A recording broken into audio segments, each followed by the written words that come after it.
On partait en vélo. Moi, je parlais, il y en a qui faisaient l'avion en réaction par les fenêtres. Ils se sont tués. Et on était fada. C'est le cas de le dire.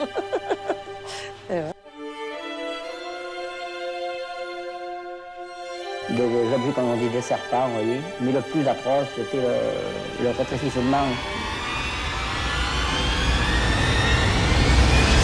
Tout commence, pourtant, par une miche de pain.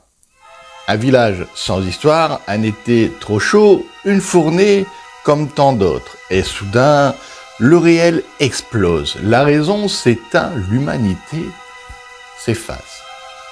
Août 1951, Pont-Saint-Esprit dans le Gard, là où les ombres s'écrivent encore à l'encre noire. Là où pendant une semaine, la folie a pris les traits du quotidien.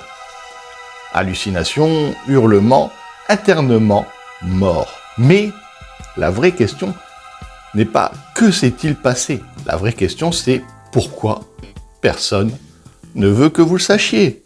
Ici, pas de version officielle, pas de récit rassurant, on gratte jusqu'à l'os. Jusqu'à ce que la vérité ou son absence cède. Bienvenue dans l'affaire du pain maudit, un récit qui commence dans les boulangeries et finit dans des laboratoires secrets. Et surtout, abonne-toi, active la cloche pour ne rien manquer des prochains éléments d'enquête que nous mènerons ensemble. Pont-Saint-Esprit, août 1951. Le soleil écrase les pierres, l'air sent le foin sec, la sueur et la farine. Ici, on ne mange pas le pain, on le bénit, on le partage comme on sait l'impact entre les champs, le moulin et la bouche.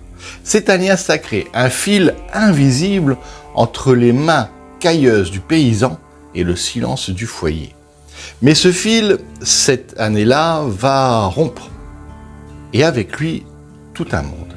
La guerre est finie sur le papier, mais dans les ventres, les ruines sont encore là. Les tickets de rationnement viennent à peine de disparaître. Le blé manque, on stocke mal. On livre des sacs suspects. Des farines rances, parfois moisies, mais qu'on transforme quand même parce que la faim ne pose pas de questions. Et déjà, dans les campagnes alentours, le corps parle. Maux de ventre, migraines, sueur glacée, cauchemar éveillé, mais personne n'écoute. Ce ne sont que des murmures, des grains de sable dans la grande meule. Puis vient Pont-Saint-Esprit. Dans les ruelles, dans les cafés, on commence à parler d'un pain étrange, d'un goût métallique, de rêves qui s'accrochent au mur, d'ombres dans les coins. Les vieux hochent la tête, ceux-là se souviennent de la bête du Gévaudan. Ici, on ne sait que les légendes s'éveillent parfois dans les fourneaux. Le doute s'installe lentement. Et dans un monde où la miche est un rituel, ce doute, c'est déjà un poison. Un poison social, rampant, invisible. Les regards changent, l'ambiance se tend. Il suffira d'une fournée. Une seule. Et le monstre ne viendra pas de la forêt cette fois-ci. Il sera tranché au couteau, posé sur la table, beurré sans méfiance. Le 15 août 1951, midi sonne. La fournée est prête. Chez Roche-Briand, le boulanger, on vient chercher sa miche, comme on respire. C'est un geste mécanique presque sacré. Sauf que ce jour-là, personne ne se doute que la communion sera empoisonnée. Le pain passe de main en main, encore chaud. Certains le trouvent fade, d'autres un peu amer, mais personne s'inquiète. Pas encore. Les premières heures passent sans un bruit, puis les corps commencent à parler. Sueur, crampes, nausées violentes, une fièvre qui grimpe sans logique, douleur abdominale, comme des décharges électriques. Et puis, le délire, des hallucinations surgissent, des serpents dans les draps, des murs qui fondent, des visages qui changent de peau, des ombres qui rampent sous les tables, des pleurs d'enfants dans des maisons vides. Dans la nuit du 15 au 16 août, les médecins de garde, Vieux et Gabé, sont dépassés. Les appels affluent, les pompiers aussi, on parle de possession, de vision, d'attaques démoniaques. Des adultes s'enferment dans leur propre cave, persuadés que le ciel s'effondre. Des enfants hurlent sans raison, des hommes sautent des fenêtres. Et puis vient cette nuit, celle du 24 août, celle qu'on ne racontera jamais complètement, celle qu'on a préféré oublier, ou qu'ils ont préféré oublier. Un ouvrier se jette du 2e étage en criant qu'il est un avion de chasse, se brise les jambes, et il continue à ramper, persuadé de devoir bombarder les toits. Un garçon tente d'étrangler sa mère, convaincu qu'elle est un démon. Un autre avale une cuillère de clous, persuadé que c'est un remède. Des serpents imaginaires rampent sur les jambes. Le Rhône devient un baptême ou un suicide. Certains s'y jettent nus, hurlant qu'ils doivent se purifier. L'école communale devient un asile improvisé. Matelas à même le sol, hurlements incessants, silence plus lourd encore. Nous sommes à plus de 250 personnes touchées, 50 internés d'urgence, entre 4 et 7 morts selon les rapports. Nîmes, Avignon, Montpellier, saturés, et toujours aucune explication. Les prêtres refusent l'exorcisme et les médecins refusent le diable. Mais personne ne peut nier ce qui se passe. Personne ne comprend. Et un enseignement terrible se glisse entre les lignes. On est tous égaux. Pharmaciens, notaires, enfants. Une miche suffit à faire sauter toutes les hiérarchies. Le pain, ce lien sacré, devient l'arme. L'hostie devient poison et la République s'effondre dans un plat creux. Mais le pire, ce n'est pas le bruit, c'est ce qui vient après. Le silence. Car quand la folie s'éteint, ce sont les cicatrices qui parlent. Ils n'étaient plus eux-mêmes, ils n'étaient plus humains, seulement des corps en proie à quelque chose d'ancien, d'indicible. Les médecins notent des pupilles dilatées à l'extrême, des spasmes d'une violence inouïe. Certains hurlent à la moindre lumière, d'autres griffent les murs jusqu'au sang. Des femmes déchirent des robes persuadées qu'elles brûlent. Des hommes se roulent nus dans les cendres froides de cheminée, priant pour que le feu les purifie. Un homme se cogne le crâne contre le sol jusqu'à fendre son front. Ils sont dans ma tête, ils veulent sortir. Et des enfants rampent dans les coins sombres, parlant d'une présence que personne ne voit. Une mère tente même de noyer sa fille dans une bassine, convaincue qu'elle est possédée. L'église reste close, les médecins enferment les familles, regardant impuissants. Même les animaux fuient. Les chiens hurlent sans raison, les chats attaquent leur maître, les poules s'éventrent entre elles dans les cours et les vaches, elles défoncent les barrières pour s'enfuir, le regard vide, les yeux fous. Le pain n'a pas seulement empoisonné les corps, il a fracturé l'esprit, il a ouvert une brèche dans la raison. Et ce qui s'est engouffré n'a jamais vraiment refermé la porte. Georges Sigaud n'est pas un illuminé, c'est un flic, un vrai, un homme de dossier, de terrain, froid, méthodique, habitué aux petites magouilles et au grand silence. Mais ce qu'il voit à Pont-Saint-Esprit dépasse l'entendement. Et surtout, ça ne colle pas, ça ne colle à rien.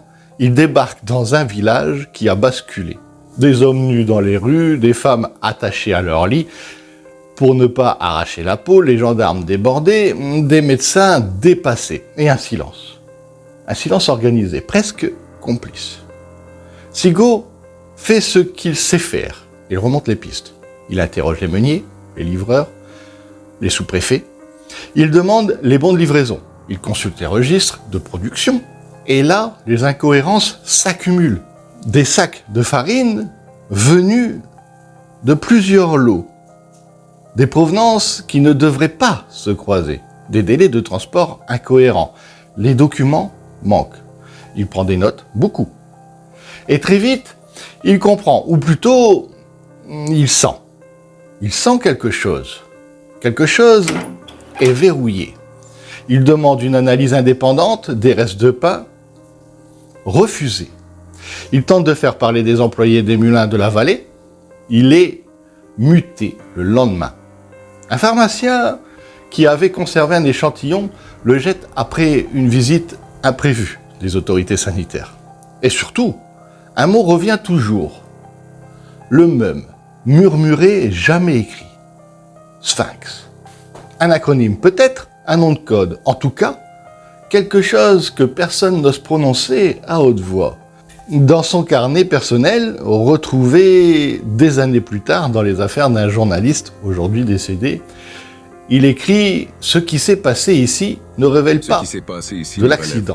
C'est un test, un choix, un théâtre. » Son rapport final, quant à lui, jamais publié, disparu, classé secret, brûlé, caviardé ligne par ligne, on ne le saura jamais.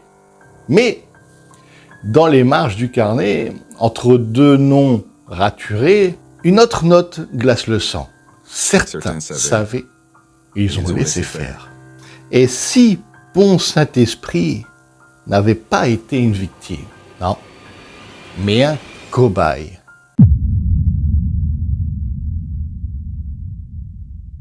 L'explication officielle ne tarde pas. L'ergot du seigle, un champignon parasite naturellement toxique, utilisé jadis pour expliquer les visions médiévales et certaines épidémies de folie collective. Sur le papier, ça colle. Été humide, stockage douteux, céréales contaminées, l'ergotisme. Aussi appelé feu de Saint-Antoine. Provoque convulsions, hallucinations, troubles mentaux. Mais sur le terrain, ça ne tient pas. Les sacs de farine viennent de lots différents. La quantité d'ergot retrouvée est insuffisante pour provoquer de telles crises. Le délai d'incubation observé chez les patients dépasse largement les effets connus du champignon. Même les experts peinent à valider cette hypothèse. Alors, d'autres théories émergent. Celle du panogène, un fongicide à base de mercure, utilisé pour traiter le blé. On évoque un wagon-citerne accidenté, une fuite, des sacs contaminés, c'est possible, mais aucun taux létal de mercure n'est retrouvé dans les échantillons conservés. Et les symptômes décrits par les médecins vont bien au-delà d'un simple empoisonnement chimique. Puis, il y a là plus dérangeant, celle qu'on chuchote, sans jamais la signer, l'hypothèse du LSD et de la CIA. À cette époque, seule une entreprise produit du LSD à échelle industrielle, Sandoz, en Suisse. La même qui exporte ses dérivés vers les laboratoires français. La même aussi qui collabore avec certaines branches de renseignement américains. En 1951, la guerre de Corée vient de commencer. Les États-Unis s'inquiètent. Leurs soldats affirment avoir été manipulés, retournés par l'ennemi. L'idée d'une guerre psychologique prend racine. Et la CIA lance alors un programme expérimental, MK Naomi, bientôt suivi de MK Ultra. L'objectif, explorer les moyens de contrôler l'esprit humain, tester des substances, voir ce qu'elles font et sur qui. Certains documents déclassifiés, bien plus tard, mentionnent un projet nommé SPAN, S-P-A-N. Un test grandeur nature sur une population alliée. Une diffusion via aérosol ou alimentation. Une zone isolée, avec un fleuve logistique, une population homogène, facile à surveiller. Tous les critères mènent à Pont Saint-Esprit. Le journaliste H.P. Albarelli Jr., dans un ouvrage de 2009, affirme avoir retrouvé des câbles confidentiels liant Pont Saint-Esprit, la CIA, Sandoz, dans les mêmes lignes budgétaires. Il évoque la présence d'agents américains sur place et d'échantillons de LSD transférés quelques semaines avant la crise. Coïncidence? Peut-être. Mais d'autres noms s'ajoutent. Frank Olson, biologiste militaire, collaborateur des projets chimiques de la CIA. Il visite la France 2 ans plus tard. Il meurt en tombant d'une fenêtre. Suicide, dit-on. Mais il avait commencé à parler. Et surtout, le silence français. Aucune enquête parlementaire, aucun procès, aucun aveu. Pourquoi? Parce qu'en 1951, la France est ruinée, engluée dans la guerre d'Indochine et dépendante du plan Marshall et de l'aide militaire américaine. Un scandale aurait tout compromis. Alors, on tait. Alors, on classe. Alors, on oublie. Mais certains documents persistent, des traces de livraison, des courriers confidentiels, et ce doute lancinant. Et si Pont-Saint-Esprit n'était qu'un laboratoire à ciel ouvert, un Vietnam avant l'heure, un test, juste un test. Le pain était le vecteur, la population la variable d'ajustement. Et aujourd'hui encore, rien n'affirme ni ne confirme cette hypothèse, parce que ceux qui savaient sont morts. Et ceux qui pourraient parler se taisent. À Pont-Saint-Esprit, on n'en parle plus vraiment du pain. On le contourne. On en rit nerveusement. On détourne le regard quand un ancien évoque cette semaine-là. Mais la mémoire ne meurt jamais. Elle change de forme. À chaque année, à la fête du village, on brûle un pain géant en paille, officiellement pour le folklore, officieusement pour exorciser ce que les archives ne diront jamais.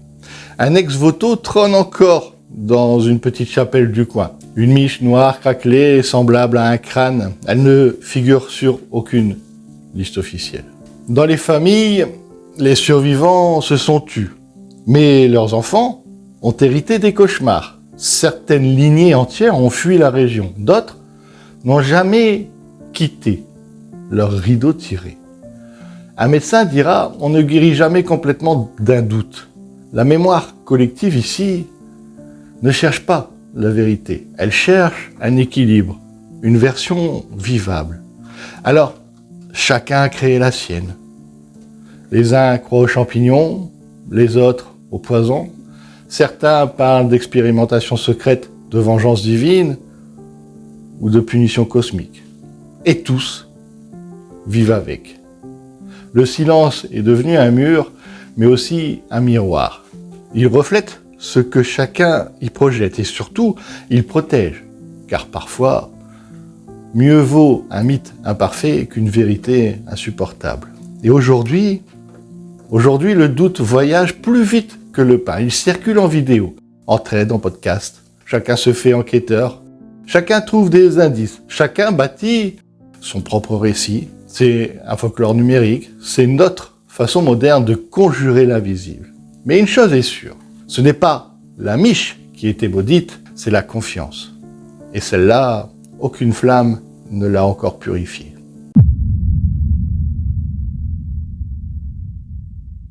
Pont-Saint-Esprit, un nom devenu murmure, un village perdu dans les méandres de l'histoire, marqué au fer rouge par une semaine qu'on ne veut ni commémorer ni comprendre.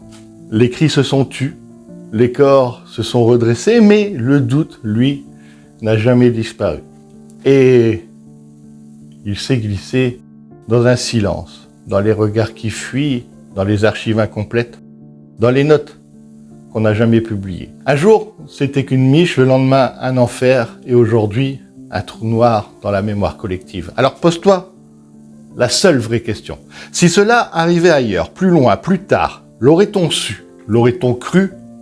Ou aurait-on, une fois encore, brisé le pain sans jamais regarder ce qu'il cachait? On sait qu'on ne sait rien, et c'est cela qui nous rend lucides. Abonne-toi, reste éveillé, et surtout n'avale jamais une histoire toute crue. Tout le monde était affolé, hein. Les gens se questionnaient les uns aux autres et on n'est pas malade. Il sautait dans son lit, il disait la maison voyez, la maison va s'écrouler, je sens bien que les murs bougent. Ils m'ont mis la gamme de force, que j'ai gardé pendant une bonne huitaine de jours. Et je voyais du rouge, du dégueulasse. Des serpents, des rats, tous les animaux que la nature peut.